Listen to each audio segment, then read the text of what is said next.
Okay, emergency entrance of the airplane. And the best way is right here where it says canopy switch. You lift it up and go. If that doesn't work, we got a crank. The canopy's locked though. This handle, the canopy would be locked. You pull it out, you unlock it, you'd open the canopy. If that doesn't work, you unlock it, you crank it. Put put the crank in there, and you could crank it open. If that doesn't work, you grab this handle. This is a cable on a lanyard to an explosive cartridge, and you pull it back, and you're about here. It'll fire, and the canopy will go straight up, and it'll land on the tail most likely. But the canopy, if it's open like this, you could fire it off too in an emergency if you had to, but it'll blow right out the bottom of the airplane.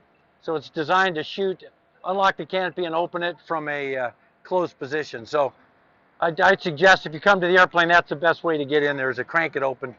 But if you had to get in a hurry, but predicting where the canopy is going to end up is something.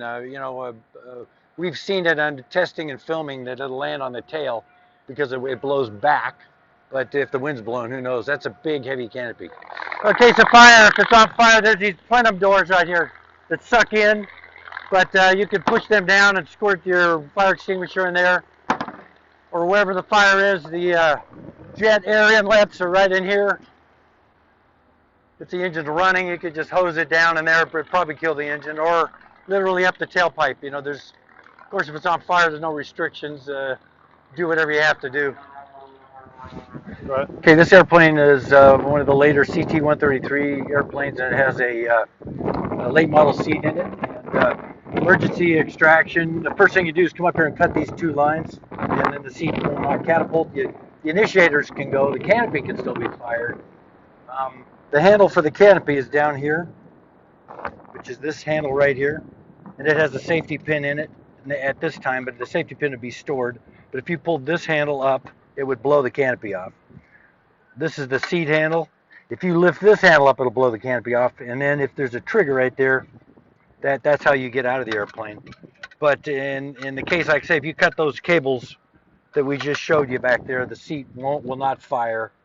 And the other part of the seat has a man seat separator too. So, you know, the normal ejection sequence is once the seat is actuated, the rocket fires, and then 1 second later, the seat belts blow apart.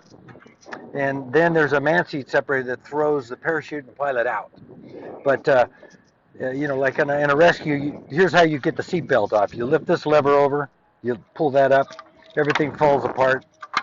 And if you're in a hurry, you just literally carry the guy, just grab him and pull him right out. If you have some time, then it's just the standard 3 straps. Now there's a bunch of different kinds of parachutes that people wear in these airplanes, but this is our standard seat pack, and the standard jet seat pack has a bailout bottle in it, and there's a little different configuration, but basically the same strapping. Okay, to shut the engine off, this is on the Canadian airplane, this is the high pressure fuel cock. So this is how we shut the engine off. Doesn't matter where the throttle is.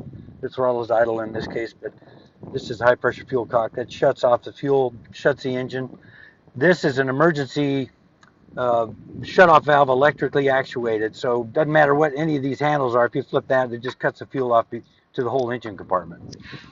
Okay, and then on the other side over here is the power switch. This is the battery switch right there, on, off. That's all it is, on, off. And it just kills all the electrical power to the airframe. And if for some reason the airplane's upside down and pilot trapped inside, the airplane is really beefy. I mean, you could, if it's upside down, I'd flip it over any way you could get to it. A forklift, by the tail lifting up, or by the nose with a strap.